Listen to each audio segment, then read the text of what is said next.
Metal Gear Survive has had the odds stacked against it since day one. From YouTube comments to Kojima himself, everyone's labeled this game as an irredeemable damnation. Well, this damnation just launched an open beta, and after playing it for 4 days, I gotta say, the game is fun.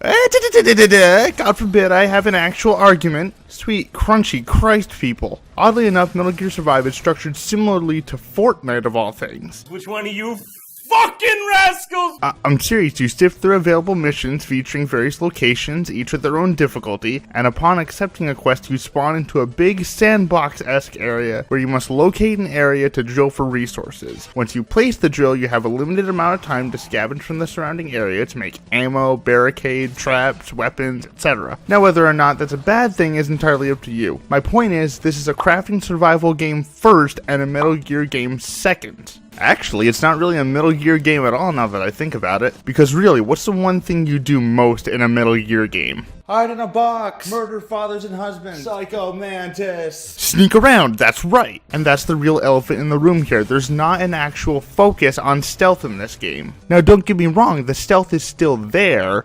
There's just really no reward for playing stealthy. Take the backstab for example. It's a super powerful sneak attack that makes dealing with certain enemies and higher level areas in general much easier. And to its credit, that's exactly what it is. The sneak attack can melt through health of enemies almost twice your level. However, you don't exactly need to be stealth to use it. So, what could have been a neat little incentive for staying hidden is now more exploitable than a Dark Souls 2 backstab. And that's another big problem with Metal Gear Survive.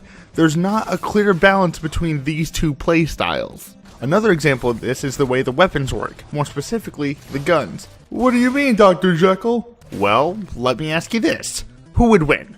A highly advanced gas-automated rifle, or literally a pointy stick? Now that I think about it, the beta itself doesn't really make sense. I know how redundant that sounds, but follow me on this. Typically when you think of a beta, you'd think of a limited experience with just enough content for players to really sink their teeth into and go nuts with. Metal Gear Survive is structured more like a sales pitch. In Metal Gear Survive, players defend a drill from zombies with cool shit they find in the wasteland. $60, please. What the fuck? That's a really fucking stupid way to structure a beta, don't you think? Dr. Jekyll, I thought you said you liked this game, but you really seem annoyed with it. Well, so far everything I criticized in the beta are pet peeves that can be easily fixed come the full release, in my humble opinion. Where the game really impresses me is this, or rather what this has been proven to be capable of. Now whether or not you liked the Phantom Pain, I think we can all agree that it was very open-ended. It gave the player a ton of freedom. Now, yes, I know there's like 3 different missions in the entire beta, but there are so many ways to tackle the missions. I've seen no barricade runs, no trap runs, no turret runs, Fortnite style runs.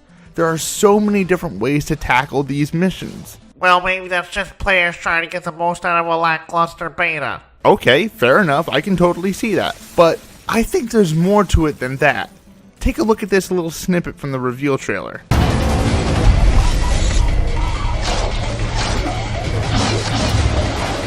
Now, before you admit me to a psych ward, let me explain myself. To me, this is proof that Metal Gear Survive will have just as much freedom as the Phantom Pain. How? Well, obviously an oil slick won't kill zombies by itself. But add the environment to the equation and boom, you just killed zombies with the equivalent of a wet floor. Meaning anything, no matter how useless, can have a purpose, given enough creativity. And that's the main reason why I'm optimistic for Metal Gear Survive. If we're gonna have the brainless fun of zombie games with this much player choice, we're looking at a damn fun zombie game. Not necessarily a Metal Gear game, but a pretty good zombie game.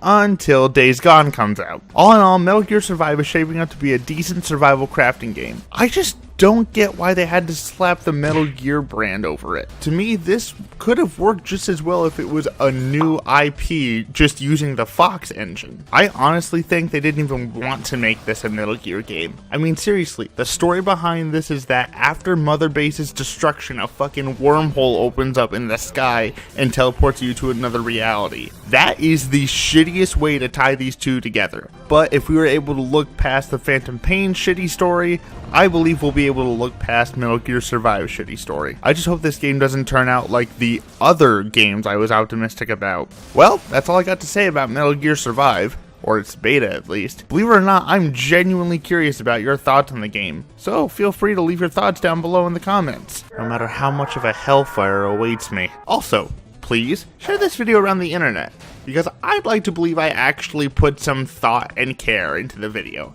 Or at the very least, the fucking script. Also, the extra traffic will give the illusion that my channel isn't constantly on life support.